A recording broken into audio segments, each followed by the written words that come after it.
The scanner arrays lit up like wildfire, deep in uncharted space. The Draktian Empire's exploratory vessel Crimson Talon drifted through the void, its sensors feeding data into holographic displays that painted pictures of a small solar system orbiting a golden star. Captain Vorn stood rigid before the shimmering images, his scale brow furrowing as numbers cascaded across the screens. 8 worlds. The third one pulsed with energy signatures, cities, industry, electromagnetic chatter, civilization. But something was wrong. "Captain," whispered a science officer, a wiry Draktian named Thess. "The gravitational readings, they can't be accurate." Vorn's eyes narrowed. "Explain." 10 meters per second squared. That's double the galactic norm. No species could evolve under such crushing force. Vorn waved a clawed hand dismissively. "Recalibrate your instruments. You're clearly malfunctioning." But the instruments weren't lying. As the Crimson Talon drifted closer, the data became more disturbing. The third planet's atmosphere contained 23% oxygen, a concentration lethal to most known life forms. Surface radiation bathed the world in energy levels that would sterilize Draktian colonies within days. The oceans were corrosive brine. Temperature swings ranged from sub-zero wastelands to blistering deserts. By every standard the Draktian Empire understood, this was a hell world, a planet that should be barren, lifeless, forgotten. Yet it thrived. "Captain," Des reported, his voice trembling slightly, "we're detecting orbital installations. Satellite stations, construction platforms. They've achieved spaceflight." Vorn felt his pulse quicken. A hell world with a spacefaring species meant one thing: unclaimed territory ripe for exploitation. The Draktian Empire could expand its borders significantly, and Vorn would be remembered as a commander who discovered it. "Full system scan," he ordered. "Show me what we're dealing with." The results were disappointing. These creatures, humans, their databases called them, had barely mastered faster-than-light travel. Their vessels were bulky and inefficient. Their weapons appeared to be primitive kinetics and chemical explosives. They hadn't even developed plasma shielding. Vorn smiled, his fangs catching the light. "Transmit a territorial claim," he commanded. "This system now belongs to the Draktian Empire by right of superior advancement." 3 solar days later, the colony transport Distant Hope glided through the darkness between the red planet and the ice moon its passengers called New Eden. Inside the vessel's recreation bay, children laughed and played in low gravity while their parents prepared for their new lives in the outer system.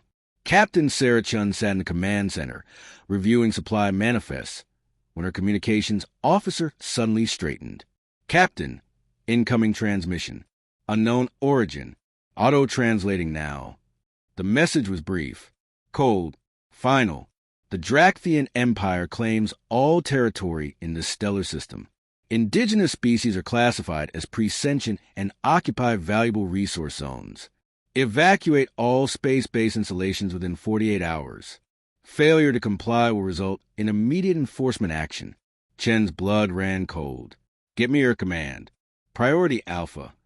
Within hours, the message reached Fleet Admiral Marcus Rivera, a man whose gray temples and steady hands had guided humanity's space forces for 30 years. He read the Draktian ultimatum with growing fury. Humanity's response was swift and unambiguous. "We have inhabited the system for millennia. We reject your claim. We are willing to establish diplomatic relations, but we will not yield our sovereignty to foreign threats." Captain Vorn read the human response and laughed. These primitives actually thought they could negotiate with a superior civilization. He would teach them about galactic realities. "Move the battle cruiser into position," Vorn ordered. "Fire a warning shot near their vessel. Let them see what real power looks like." But orders are meaningless if they're misunderstood. The plasma lance tore through space at light speed, striking the Distant Hope directly. The colony ship's hull vaporized in sections. Atmosphere explosively decompressed. 15,000 souls, men, women, children, became scattered atoms in the merciless void. There were no survivors. For 17 seconds, every human transmission channel went silent. Then, on every frequency the Draktian could monitor, a single message broadcast in their own language: "You have made a grave mistake. Stand down immediately or face total annihilation. This is your only warning." Vorn laughed again. He sent his report to the Draktian High Council, recommending full military annexation. Within hours, approval arrived. A war fleet of 300 vessels was dispatched to the human system. The primitives would be crushed, enslaved, or eliminated. The Hell world would be stripped of its resources. Vorn had no idea what he'd just unleashed. Word of the incident reached the Galactic Accord within days, a loose alliance of 600 species that maintained peace through trade and mutual diplomacy. They dispatched an observer delegation to document the first contact incident. Among them was Scholar Lyris, a researcher from the peaceful Velen Dominion who specialized in studying emerging civilizations. She reviewed Earth's data with mounting dread. The planet was classified as Category Omega, a death world hosting conditions that should extinguish complex life. But humans hadn't just survived, they dominated. Their cities housed billions. Their industrial output rivaled established star nations. And their cultural archives revealed something deeply unsettling. Humans had been at war with each other for their entire recorded history. Thousands of conflicts, millions dead, weapons of unimaginable destruction. Yet they endured. They thrived. Lyris found their entertainment particularly disturbing. Humans created stories about apocalypse scenarios, alien invasions, planetary extinction, cosmic horrors. They seemed to enjoy imagining worst-case scenarios and figuring out how to overcome them. She sent an urgent recommendation to the Galactic Accord, approached with extreme caution, but it was already too late. The Draktian fleet was entering the system. Scholar Lyris watched the battle recordings with her sensory organs trembling. The Galactic Accord had just witnessed something unprecedented. A death world species hadn't just defended itself. It had devastated a military force from an established interstellar empire. And they'd done it with technology the Accord considered primitive. She began compiling her report, her appendages shaking as she wrote. The galaxy had just discovered something terrifying. Humans weren't struggling survivors barely clinging to life on a hostile world. They were apex predators forged in conditions that would annihilate almost any other species. They'd spent millennia fighting each other in the most brutal training ground imaginable. Now they just discovered there were other species in the galaxy, species that had murdered 15,000 of their people. Lyris realized with absolute certainty that the Draktian hadn't just started a war. They'd awakened something the galaxy was utterly unprepared to face. The Death Worlders were coming, and they were very, very angry. The Galactic Accord convened within 48 hours of the battle. 600 species gathered in the great chamber on the neutral station of Velos Prime, their voices filling the massive amphitheater with concern and fear. Captain Vorn stood at the central podium, his once proud bearing now diminished. The humans fight without honor, he insisted. They sacrifice their own without hesitation. They employ tactics no civilized species would consider. The Accord must authorize a full military response before they become a threat to all civilized space. Scholar Lyris rose from her seat. Captain Vorn initiated hostilities by destroying a civilian vessel carrying families. The humans responded to an act of war. What did you expect? I expected them to understand their place. Vorn snarled. They live on a hell world. They should be grateful we offer them servitude, rather than extinction. A murmur rippled through the assembly. The High Counselor from the Nexary Hegemony spoke. Scholar Lyris, you have studied the human world. Please share your findings. Lyris activated her display. Earth appeared, a beautiful blue sphere wrapped in swirling white clouds. It looked peaceful, inviting. Then the data scrolled. Earth is classified as Category Omega. Lyris began. Gravity nearly double standard. Oxygen concentration toxic to most species. Extreme radiation. Violent weather systems. Tectonic activity causing frequent earthquakes and volcanic eruptions. Images of tornadoes, hurricanes, and erupting volcanoes fill the displays. But here's what makes Earth truly unusual, Lyris continued. Life doesn't just exist, it thrives. Earth hosts 8 million species, and the dominant species conquered their entire planet. More images appeared.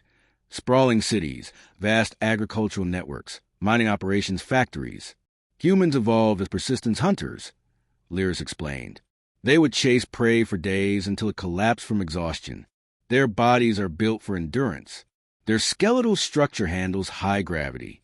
Their immune systems fight diseases that would kill most species. But their most significant adaptation is their mind. She paused. Humans are problem solvers. When they can't overcome something through strength, they use tools.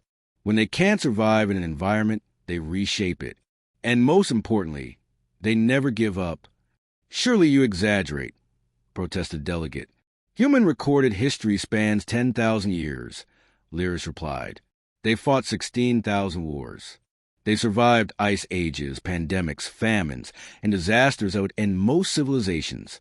Yet their population only grows. Their technology only advances. The chamber fell silent. What is your assessment, scholar? The High Counselor asked. Are the humans a threat? Lyris chose her words carefully.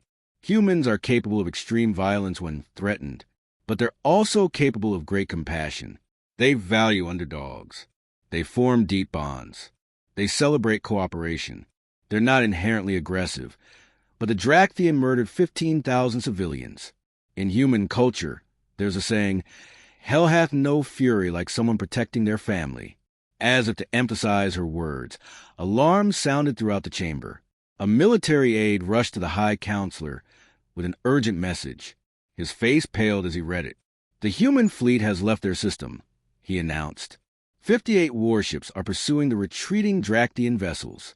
They're heading toward Draktian space. Panic erupted. Vorn felt his blood freeze. The humans weren't content with defending their home. They were taking the war to them. Admiral Rivera stood on the bridge of the UEDS Reckoning, humanity's most powerful warship. Around her, the bridge crew worked with quiet efficiency.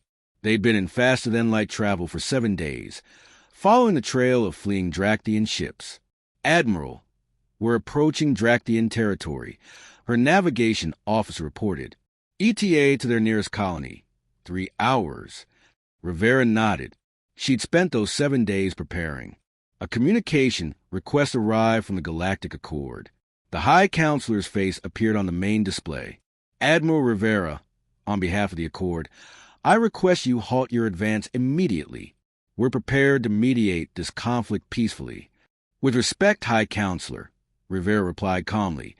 The time for mediation ended when the Draktian destroyed the Distant Hope. They were warned. They escalated. Now they face the consequences. Admiral, military action against an Accord member could result in sanctions, trade restrictions, even military intervention against Earth. Rivera smiled, but her eyes remained cold. High Counselor, let me explain something. We spent 10,000 years fighting each other. We understand violence. We're exceptionally good at it, but we also understand consequences. The Draktian committed an act of war. If the Accord won't hold them accountable, we will. You cannot defeat the entire galaxy. Perhaps not, Rivera agreed, but we can make the cost of fighting us so devastating that no one will want to try. The Draktian thought we were weak because we come from a death world. They were wrong. We'll make sure every species in the galaxy understands that message clearly. The communication ended. Rivera turned to her crew. Prepare for combat operations. We're not here to conquer. We're here to send a message. Humanity will defend itself, and there will be a price for attacking us. The human fleet dropped out of FTL at the edge of Drakkar Prime, a Draktian colony world hosting 4 million inhabitants. The Draktian Defense Fleet, 49 ships, moved to intercept. What followed shocked military observers throughout the galaxy. Human ships move with impossible precision and speed. They accelerated at 13 gravities, force that would crush most alien species. They executed maneuvers that defied conventional tactics. The Draktian commander quickly realized human vessels were heavily automated, with small crews operating complex systems. This meant the ships could execute maneuvers that would kill conventional crews. A human frigate pursued by 4 Draktian destroyers suddenly reversed thrust and spun 180 degrees while maintaining forward velocity. The maneuver, called a boomerang strike by human crews, allowed the frigate to fire all forward weapons while maintaining escape velocity. 3 Draktian destroyers were crippled instantly. But when a Draktian missile struck a human destroyer, breaching the hull in multiple locations, galactic doctrine said the ship should surrender. Instead, the crew evacuated damaged sections, sealed them off, and kept fighting. They operated in suits designed for vacuum, radiation, and extreme acceleration. "This is madness," the Draktian commander whispered, watching a half-destroyed human ship still firing weapons. "Why won't they stop?" His tactical officer had no answer. The battle ended after 5 hours. 41 Draktian ships destroyed or captured. 8 escaped. The human fleet held orbital superiority. Admiral Rivera broadcast a message to the surface. "People of Drakkar Prime, we're not here to harm civilians. We're here to send a message to your government. War has consequences. Your leaders started this. We're ending it. Evacuate all military installations. You have 6 hours." True to her word, Rivera waited. Then human ships began firing kinetic bombardment rounds. Railgun slugs striking with nuclear force but without radiation. Every military base, shipyard, and weapons factory on Drakkar Prime was systematically destroyed. Not a single civilian structure was touched. The humans proved they could be precise in their violence. News spread to the galaxy like wildfire. The Draktian called for help. The Kryn's sovereignty and the Talaxian combined, 2 powerful military alliances, agreed to join the war against humanity. Scholar Lyris watched with mounting dread as 49 species formed a coalition. The humans had proven they could fight. Now they'd face overwhelming numbers. She feared the galaxy was about to learn a painful lesson about threatening a death world species. The coalition war room on the flagship Eternal Dominance was filled with military commanders from 49 species, the largest military coalition ever assembled. Supreme Marshal Thraxon, a veteran Kryn warrior with battle-scarred armor, studied the holographic display. "The humans have 23 colony worlds beyond their home system," Thraxon stated. "Will strike simultaneously. They cannot defend everywhere at once. When their fleet scatters, we crush them individually." His second-in-command, a Talaxian strategist named Veshka, raised a concern. "Marshal, intelligence suggests humans are more formidable than assessed. Perhaps negotiation." Thraxon's laugh was harsh. The Draktian tried negotiation after their first defeat. The humans destroyed a colony's military infrastructure in hours. "We have 4,000 ships. They have maybe 200 total. The mathematics are simple." What Thraxon didn't understand was that humans had never fought wars based on mathematics alone. The coalition fleet split into 49 strike groups, each targeting a different human outpost. The attack was coordinated across hundreds of light years, a masterpiece of logistics. It should have been humanity's end. Admiral Rivera received warning from deep space reconnaissance drones 30 minutes before the attack. 30 minutes wasn't much. But for a species that made split-second decisions in death world survival, it was enough. "All colonies implement Protocol Atlas," Rivera ordered. "All civilians to shelters. All military assets to defensive positions. Activate the Sentinels."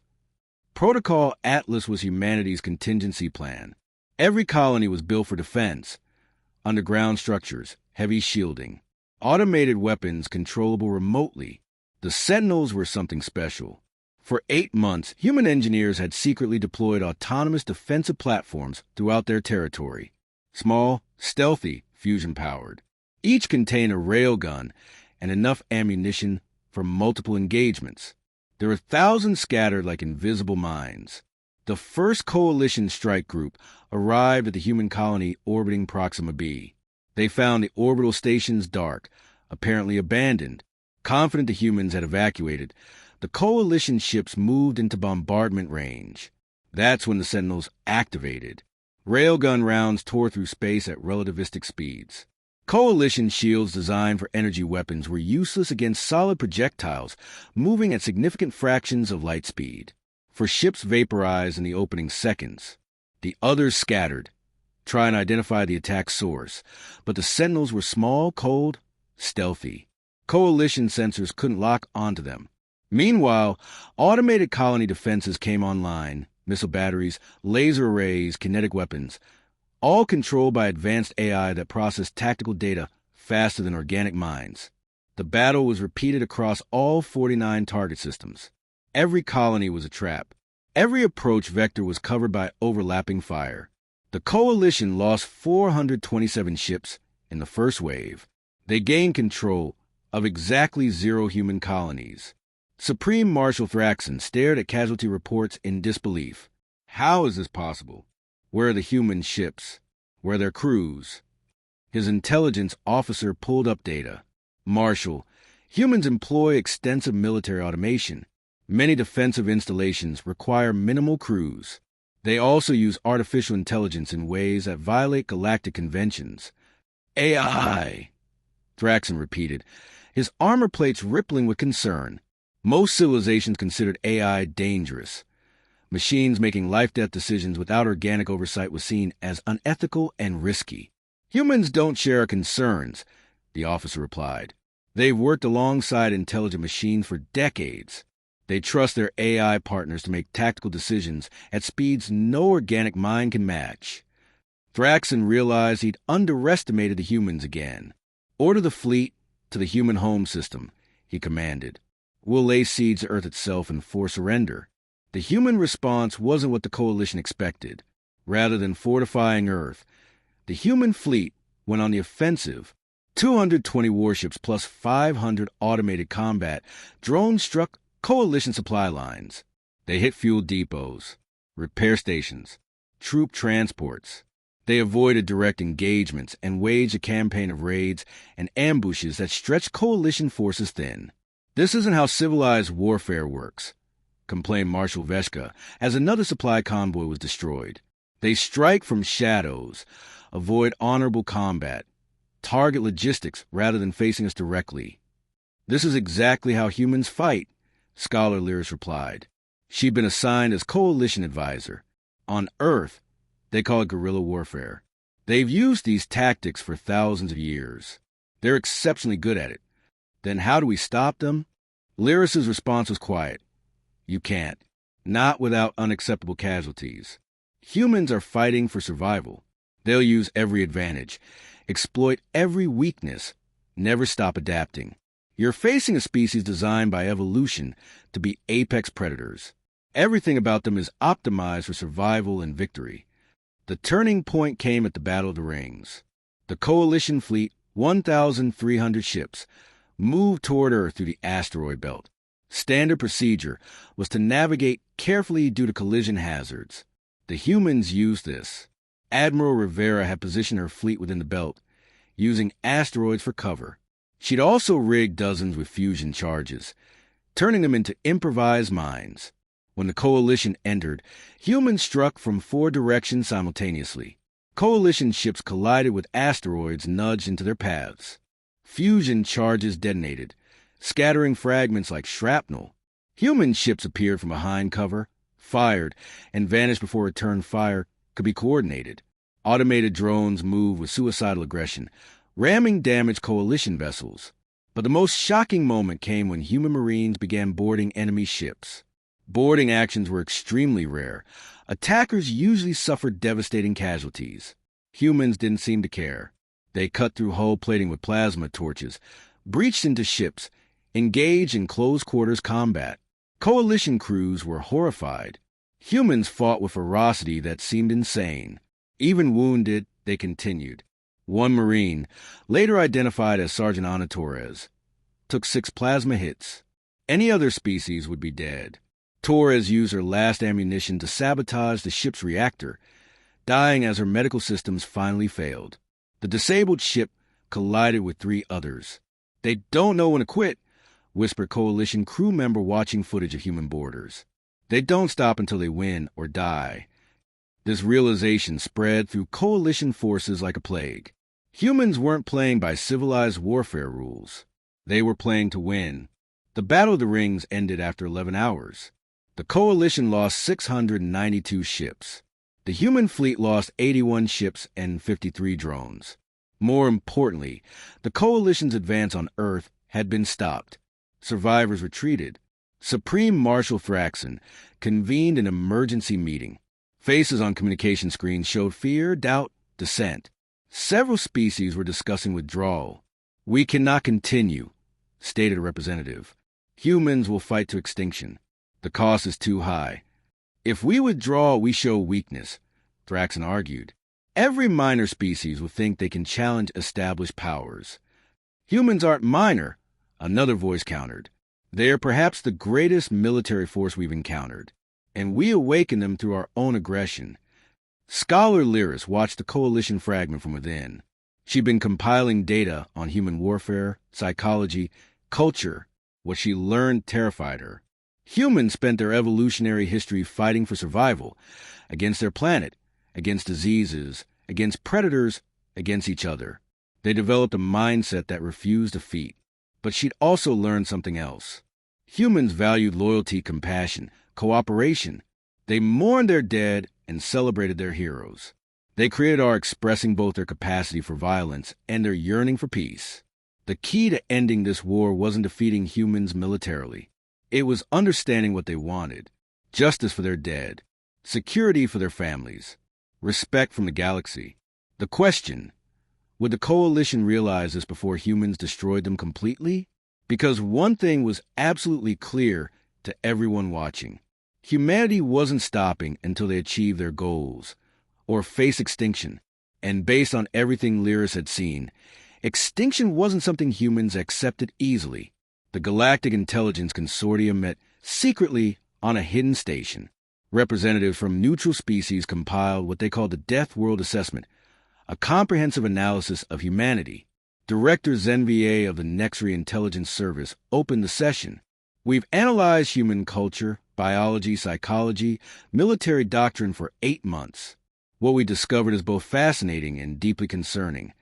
A hologram activated, showing a rotating human form. Humans are bipedal mammals from a category Omega world. Adults average 70 kilograms. This seems small by galactic standards, but what matters is density. Human bones support nearly double standard gravity. Their muscle tissue is packed with mitochondria for endurance. Their cardiovascular systems operate efficiently in extreme conditions. The display zoomed on a human heart. The human heart beats 100,000 times daily, pumping blood efficiently even under extreme stress. Humans survive blood loss that would kill most species. In one documented case during their own wars, a soldier had a limb severed. He applied a tourniquet and continued fighting for 53 minutes before receiving medical attention. Murmurs of disbelief rippled through the assembly. "But physical adaptations are only the beginning," Zenvier continued. "The human immune system is perhaps their most impressive feature. Earth hosts countless diseases and pathogens. Humans evolved aggressive immune responses that adapt to new threats rapidly." A scientist raised an appendage. "Director, are you suggesting biological warfare against humans would fail?" "I'm suggesting it would be counterproductive. Their immune systems adapt. Their medical technology handles pathogens effectively. And they have experience with pandemics. In their year 2020, a global outbreak killed millions. Their response: develop multiple vaccines within months, deploy worldwide, adapt their civilization to continue functioning during crisis." The implications settled heavily. Now, let's discuss human psychology. This is where things become truly unusual. Video footage played. Humans building monuments with primitive tools. Humans creating flying machines. Humans splitting atoms. Humans walking on their moon less than 70 years after achieving power flight. Human progress is exponential, Zenvier explained. They encounter problems, solve them, use solutions to tackle bigger problems. Each generation builds on previous achievements. Another display showed human warfare throughout history. Ancient battles, medieval sieges, world wars with tanks and aircraft, nuclear weapons. Humans have been fighting for their entire recorded history. They refined warfare into science. They understand logistics, strategy, tactics at instinctive levels. A military observer spoke. "Director, we're aware humans are experienced warriors. Surely our technological advantages." That's what the Dractian thought. Zenvier interrupted grimly. "Let me show you something." Footage from a Battle of the Rings played, showing a human tactic called the boomerang strike, a ship reversing thrust while spinning to face pursuers. Humans don't innovate slowly. They adapt in real time during combat. They observe what works, modify tactics immediately. Every battle teaches them how to fight us better. Meanwhile, our conventional doctrine, developed over millennia of relatively gentile warfare, proves inadequate. The dossier moved into cultural analysis. Images of human entertainment appeared. Movies about invasions, apocalypses, zombie outbreaks, asteroid impacts. Humans create entertainment about their own extinction, ZNBA noted. They imagine worst-case scenarios and create narratives about surviving them. This isn't morbidity, it's preparation. Humans constantly mentally rehearse for catastrophes. Videos showed humans during natural disasters, earthquakes, hurricanes, floods, eruptions. In every case, humans organized rescue efforts, rebuilt, continued. Humans don't accept defeat. From nature, from disease, from enemies. Their species' motto might as well be, "We survived worse." Scholar Lyris took over the presentation. I want to discuss something military analysis misses: human capacity for compassion and cooperation. Footage showed human rescue ships pulling survivors from damaged coalition vessels. Human medical teams treating wounded aliens with the same care given their own injured. During battles, humans captured coalition ships. Crews expected execution or enslavement. Instead, humans treated prisoners according to something called the Geneva Convention's rules for warfare. Prisoners received medical care, food, shelter, weren't tortured or abused. More footage. Human soldiers sharing rations with hungry prisoners. A medic working hours to save a wounded Drakthian. A captain personally visiting captives to ensure proper treatment. Humans have a saying, Lyris continued. We judge ourselves by intentions, but others by actions. Humans show through actions they can be merciful while being fierce. They demonstrate they have rules, ethics, morals, even in warfare. Then why fight so brutally? Asked the delegate. Why the suicidal attacks, terrible casualties? Because they're fighting for survival. Lyris replied simply. Humans have another saying, those who make peaceful revolution impossible make violent revolution inevitable. The Drakthian made peace impossible by destroying the distant hope. The coalition made negotiation impossible by attempting invasion.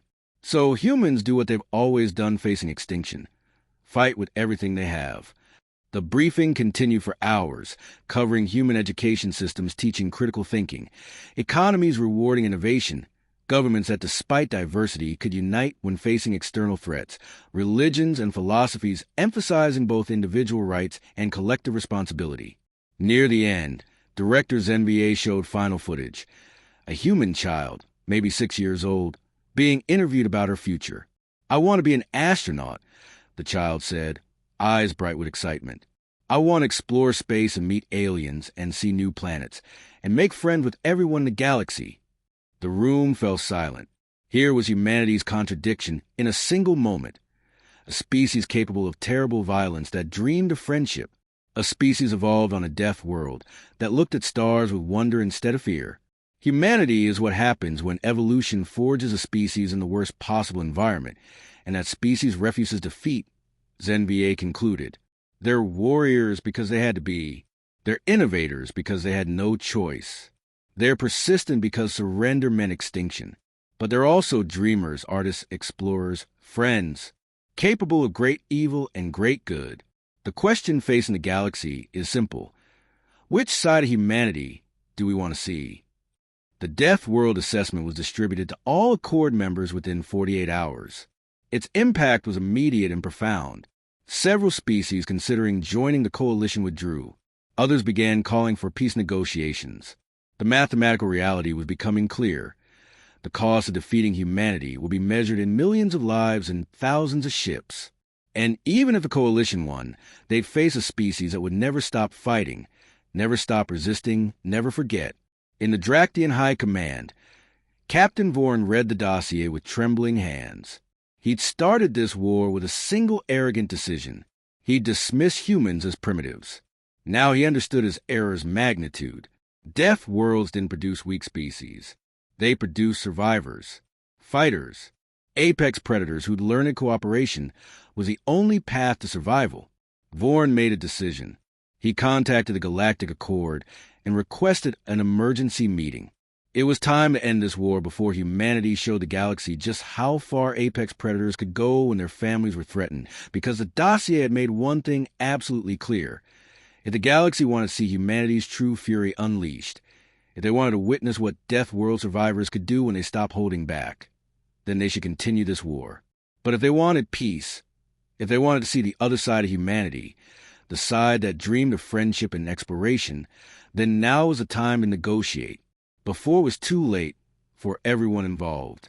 The ceasefire began at midnight, Galactic Standard Time. Across hundreds of light years, human and coalition forces stopped firing by mutual agreement. The silence was strange after months of constant warfare. In the vacuum of space, ships that had been trying to destroy each other now maintained careful distances. Weapons powered down.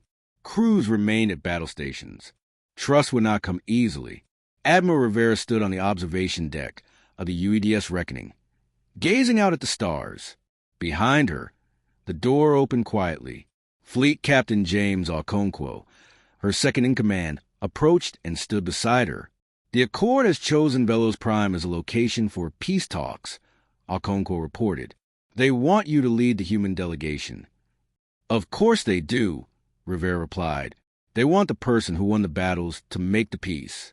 Better optics. Will you go? Rivera was quiet for a long moment. Do you know what the hardest part of command is, James? It's not deciding to fight. That's easy when someone threatens your people. The hard part is knowing when to stop fighting, knowing when enough blood has been spilled. She finally turned to face him. 15,000 civilians died on the Distant Hope. We've lost 4,200 military personnel in this war. The coalition has lost tens of thousands. Every single death weighs on me. If I go to Velos Prime, I need to make those deaths mean something. I need to create peace that ensures this never happens again. Then you'll go. I'll go, but not alone. I want representatives from every human colony, every ship that fought, every family that lost someone. The galaxy needs to see all of humanity, not just its military.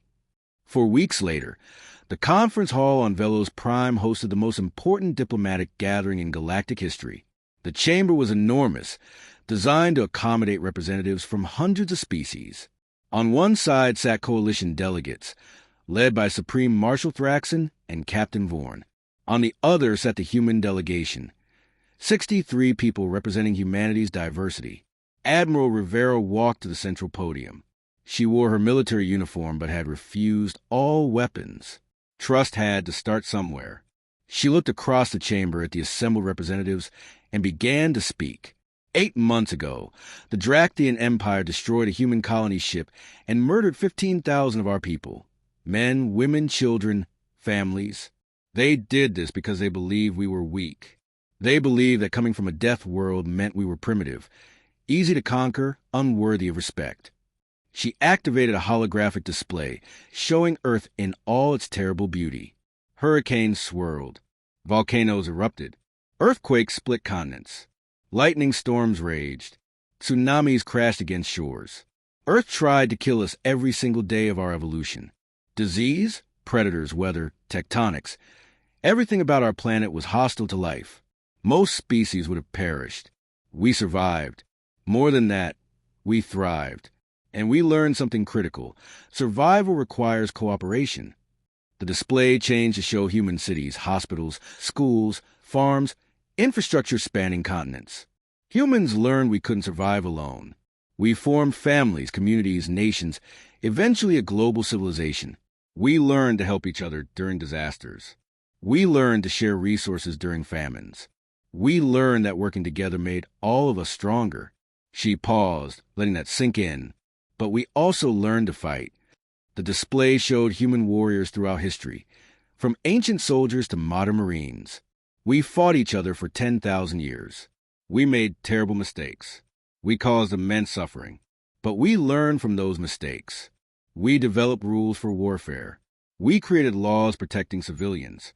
We established that some actions are unacceptable no matter the circumstances. We learned that peace is better than war, but that some things are worth fighting for. Her voice hardened slightly. When the Dractin attacked us, they gave us two choices: surrender and be enslaved, or fight and face extinction. Those are not acceptable choices. So we created a third option: fight until our enemies understand we will never surrender, but also never become the monsters they expected. She looked directly at the coalition delegation. We fought with honor even when shown none. We treated prisoners with mercy even when we received none. We followed our rules of warfare even when it would have been easier to abandon them. Supreme Marshal Thraxon rose from his seat, his armor gleaming under the chamber lights. Admiral Rivera, the Coalition fought to protect the established galactic order. We believe humanity posed a threat to that order. And now, Rivera asked. Thraxon's armor plate shifted what might have been shame. Now we understand we were the threat. We allowed arrogance and assumption to lead us into an unjust war. The Coalition has suffered greatly for this error, but not as greatly as humanity has suffered. Captain Vorn also stood, his proud bearing gone, replaced by something that looked like genuine remorse. Admiral, I'm the one who destroyed the Distant Hope. I made the decision that started this war. I dismissed your people as primitives beneath consideration. I was catastrophically wrong. He gestured to the assembled delegates. I have watched recordings of your species for months. I have studied your culture, your history, your values. I understand now what I could not understand before. Humanity is not primitive. You are young, yes, but you are not primitive. You are fierce, but you are not mindless. You are warriors, but you are also dreamers. His voice grew quieter. We ask for peace, Admiral Rivera, not because we fear your military, though we have learned to respect immensely. We ask for peace because we have learned there is more to strength than the capacity to destroy. You showed mercy when you could have shown cruelty. You followed rules when you could have abandoned them. You treated our wounded and imprisoned with care when you could have left them to die. These actions speak of a civilization worthy of the highest respect. Rivera nodded slowly. Then let us discuss the terms of peace. She began outlining her conditions. First, all species involved in the attack on the Distant Hope will pay reparations to the families of those killed. Second, the Dractian Empire will cede territory equal to what they attempted to claim from humanity. Third, all prisoners will be returned unharmed. Fourth, the Galactic Accord will formally recognize human sovereignty over our home system and all established colonies. Fifth, humanity will be granted full membership in the Galactic Accord with all rights and responsibilities that entails. High Counselor Vexlon, serving as mediator, spoke. These terms seem reasonable. Does the Coalition agree? There was hushed discussion among Coalition delegates. Finally, Thraxon responded, We agree to these terms. Good, Rivera said, but there is one more term. This one is non-negotiable. The chamber fell silent. The galaxy will establish a new protocol for first contact situations. No species will be enslaved, conquered, or destroyed simply because they are less technologically advanced. No Death World species will be dismissed as primitive. Every civilization will be given opportunity for peaceful first contact and fair negotiation. She let that settle before continuing. If any species violates this protocol, humanity will respond, not with conquest, not with domination, but we will ensure justice is served. That sounds like a threat, Admiral, noted a Talaxian delegate. It's a promise, Rivera replied firmly. Humanity has learned what it means to be threatened with extinction for no reason other than existing. We will not allow that to happen to others. If that makes us the galaxy's peacekeepers, so be it. If that makes us defenders of the weak and oppressed, we accept that role gladly. Her voice grew passionate. We have been the underdog. We know what it feels like to face impossible odds. We will stand with anyone who faces similar circumstances. We will be the voice for those who cannot speak for themselves. We will be the shield for those who cannot defend themselves. The chamber was utterly silent. Then, slowly, Scholar Lyris began to applaud, her appendages creating a rhythmic clicking sound. Others joined in. Within moments, the entire chamber filled with sounds of hundreds of species, showing approval in their own unique ways. A standing ovation that transcended species barriers. The Treaty of Titan, named for the moon where the final document was signed, became the foundation for a new era in galactic relations. The terms Admiral Rivera demanded were accepted, along with dozens of additional provisions worked out over the following months. The Galactic Accord underwent major reforms, including creation of the first contact protection protocol, legislation that safeguarded developing civilizations from exploitation. Humanity was granted not just membership, but special designation as apex mediators, tasked with resolving conflicts and protecting species that couldn't protect themselves. It was a role that fit human psychology perfectly. They'd evolved as social creatures that protected their families. Now their family extended across the galaxy. 3 years after the treaty signing, the galaxy had transformed dramatically. Human merchant vessels traveled to every corner of known space, trading goods, ideas, and culture. Human engineers helped less advanced species improve their technology. Human doctors shared medical knowledge, saving countless lives from previously untreatable diseases. Human artists, musicians, and storytellers exchanged culture with alien civilizations, creating a renaissance of creativity. But perhaps the most significant change was in military doctrine. The Galactic Accord established a joint defense force, and humans comprised a significant portion of its leadership. Human tactics and strategies were studied at military academies throughout the galaxy. The old conventions of warfare, designed for civilized species fighting over resources, had been replaced by more practical doctrines influenced by 10,000 years of human military experience. Former enemies became allies, even friends. Dractian engineers worked alongside human scientists developing new propulsion systems. Kryn warriors trained with human marines, learning close-quarters combat, while teaching advanced shield technology. Talaxian diplomats and human negotiators formed teams that successfully mediated conflicts across dozens of systems. On Earth, a memorial had been built for those who died on the Distant Hope, a simple structure of white stone overlooking the Pacific Ocean, with 15,000 names carved into its surface. Once yearly, on the anniversary of the attack, representatives from every species in the galaxy came to lay offerings: flowers, crystals, energy constructs, whatever their culture deemed appropriate for honoring the dead. Admiral Rivera, now retired from active service but serving as Earth's ambassador to the Galactic Accord, attended every memorial service. This year, standing beside her was Captain Vorn. He had resigned from the Dractian government and dedicated his life to promoting peace and understanding between species. It didn't erase what he'd done, but it was a start toward redemption. Do you ever regret how things turned out? Vorn asked quietly as they stood before the memorial. Rivera considered the question carefully. I regret every death. I regret that we had to fight. But I don't regret standing up for our right to exist. And I don't regret that the war taught the galaxy an important lesson. What lesson is that? That strength isn't just about ships and weapons. True strength is knowing when to fight and when to show mercy. It's about standing up for what's right, even when it would be easier to surrender. It's about protecting others, even at cost to yourself. These are the lessons humans learned on our death world. These are the lessons we try to teach the galaxy now. Vorn nodded slowly. I have a confession. When I first read the Death World Assessment, I thought it was exaggerated.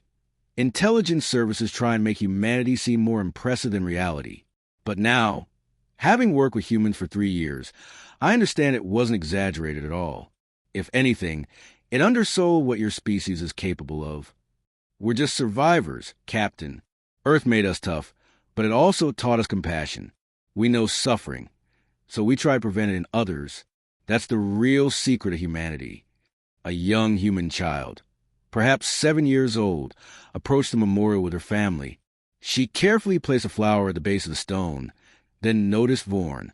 She walked up to him without fear and looked up at his towering form. Are you an alien? She asked with the blunt curiosity of children everywhere. I am Dracthian, Vorn replied gently. And yes, I suppose to you I am alien. Cool. I want to be an astronaut when I grow up and meet aliens and see new worlds. Have you been to lots of planets? I have, Vorn said softly, and I think you will make an excellent astronaut. The child smiled and ran back to her family. Rivera watched the exchange with a slight smile. That's humanity's future, Captain. Children who look at the galaxy with wonder instead of fear. Children who want to explore and make friends instead of conquer and destroy. That's what we fought for. Then the war was worth it. No war is worth it, Rivera replied quietly. But sometimes war is necessary to create the possibility of peace. Our job now is to make sure that peace lasts, to make sure that child grows up in a galaxy where she can explore and make friends without fear. High above Earth, at the exact coordinates where the distant hope had been destroyed, a monument floated in orbit. It was a sphere of crystal and titanium containing the names of all who had died in the war, human and alien alike. Inside the sphere, an eternal flame burned, sustained by solar power and advanced technology. It was visible from Earth's surface on clear nights, a star the humans had created to honor the dead and remind the living of peace's price. The galaxy had learned to call humans by a new name. Not Death Worlders, though they were that. Not warriors, though they were that too. The new name reflected both what humanity had been and what they'd chosen to become. Apex stars, the brightest and most fierce points of light in the darkness, guiding others and protecting those who couldn't protect themselves. And when other species, newcomers to the galactic stage, asked about humanity, the answer was always the same. Be grateful you met them as friends. Those who met them as enemies learned why evolution on a death world produces survivors who never, ever surrender. But they also learned that those same survivors value mercy, honor, cooperation, and dream of a better future for everyone. The legacy of the war wasn't hatred or fear. It was understanding. The galaxy had learned that strength comes in many forms, that compassion and ferocity can exist in the same species, that the most dangerous opponents are those fighting to protect their families.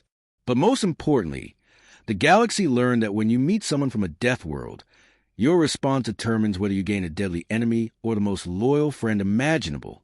Humanity had earned their title as apex stars, not through conquest, but by demonstrating that true apex predators know when to bare their teeth and when to extend their hand in friendship.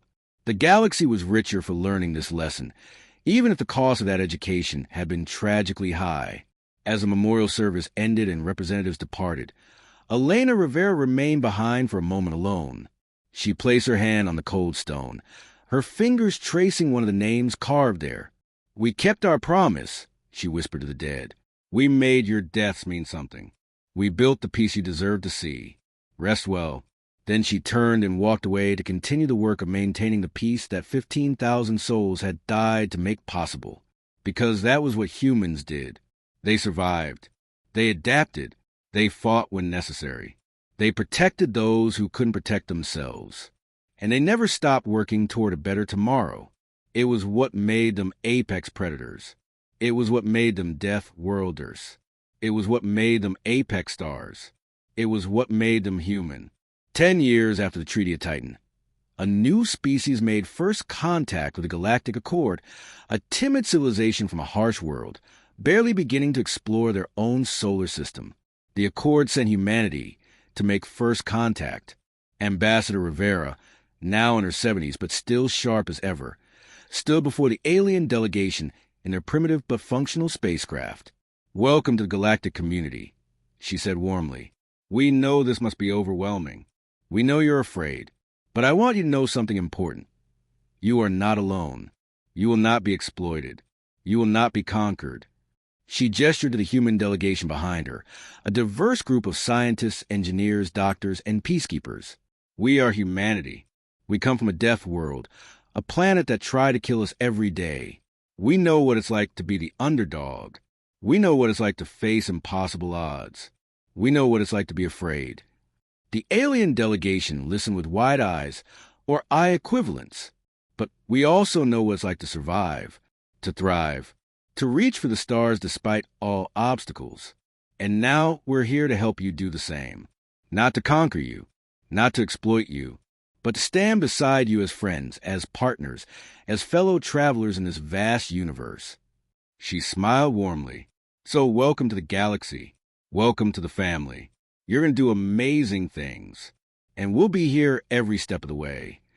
The alien leader, a small creature barely half Rivera's height, looked up at her with something that might have been tears in their multifaceted eyes. You truly mean this? With all our hearts, Rivera replied, because that's what humanity does. We protect, we defend, we stand with those who need us. It's who we are. It's who we'll always be. She extended her hand. Welcome home. The alien reached out tentatively and took her hand, and in that moment, the galaxy became a little bit brighter, a little bit safer, a little bit more like the dream that young child had spoken of years ago at the memorial, a galaxy where different species could explore, make friends, and build a better future together. The apex stars had risen, and they would never stop shining. For more such thrilling science fiction stories, don't forget to like, share, comment, and subscribe to Starborn Tales.